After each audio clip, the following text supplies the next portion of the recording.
Hi guys, and welcome back to Single Mom Space. Single Mom Space is not about your kids, it's about you, the single parent. Today's video is going to be about how did I save for a down payment for my house fast. If you've watched how I bought my house at 24, you know that I do that. But this is something that I apply in my life on a regular basis. Anytime I need to save money, I know I could reduce, I could find a little extra in my budget so that I could save for a big purchase. So, these are my tips.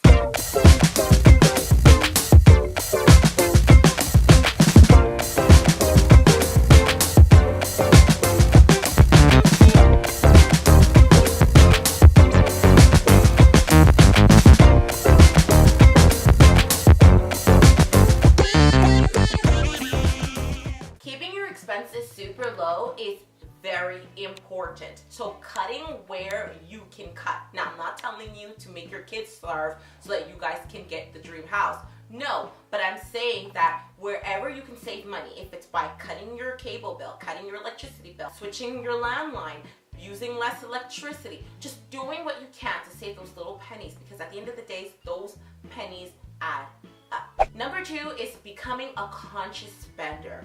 You need to understand when you're spending and what are your triggers, right? Because sometimes some people spend out of emotional spending, some because they're happy, some because they're sad, some because life is not going the way they want it to go, so they want to, pretend. Whatever your reason is to spend, know your triggers, understand how to spend less. That is super important, because if you get upset and you go shopping and you overspend, there goes your budget. There goes all your progress, right? So instead of that happening, know how you spend. Understand who you are spending wise. Okay, I just wanted to add another point to I think number 2 is the grocery store that you pick is like super important, okay? I know that price matching, it happens. Know where they price match. Go to the store that price match. Look at the other buyers. There's also a Yellow Page app that tells you that gives you all the flyers for your neighborhood, right? So you can go there and you can price match all of the stuff that you regularly buy. So you don't have to go to 10 stores like Walmart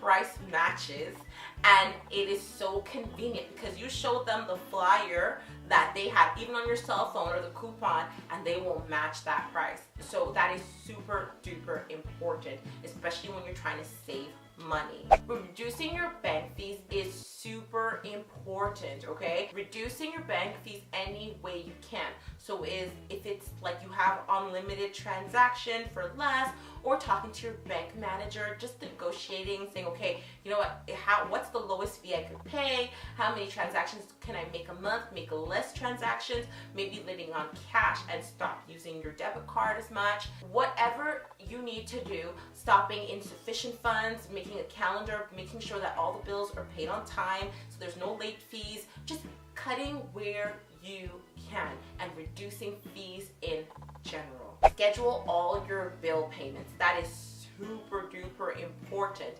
Just like I said, with reducing interest costs because you didn't pay your bill on time, or reducing insufficient funds, or understanding your actual bill. I know a lot of people who never look at their cell phone bill.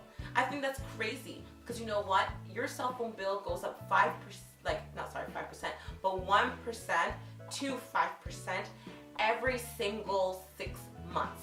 The phone company figures a way to add a fee to your bill. You ever seen your bill go up, like, let's say $2, but you don't call them because you're like, it's $2, does it really matter? Yeah, it does, because if that keeps happening and you went $2 this month, and then in 2 months they're going to put up another $2, and 2 other months $2, all of a sudden you're spending $10 in a place that you shouldn't be spending $10 more. If you just called them, you could have changed that. Okay, so now the last tip is to try and get some overtime, or maybe another job, especially if that dream is super important to you. The next thing, at the same time, if you got a raise, save your raise. And if you think that, you know what, it's like too much to just save your raise, the whole thing, save half of your raise. Cut it in half, use one half, but save the rest. You're still saving. And the point of all this is to save, especially if you had a second job or you work overtime. Save all that money. You're gonna see how huge, especially if you incorporate my 5 tips all together at once, it's gonna be incredible. You're gonna get to your goal in no time. If you liked any of these tips, or if you have any savings tips for any other mom out there, let me know in the comment section below. I read everything, and we all in the comments, we read each other's comments, okay? So leave a comment, subscribe, like, do what you do. I make videos twice a week. And if you're a new subscriber, welcome. If you're an old subscriber, thank you. Anyways,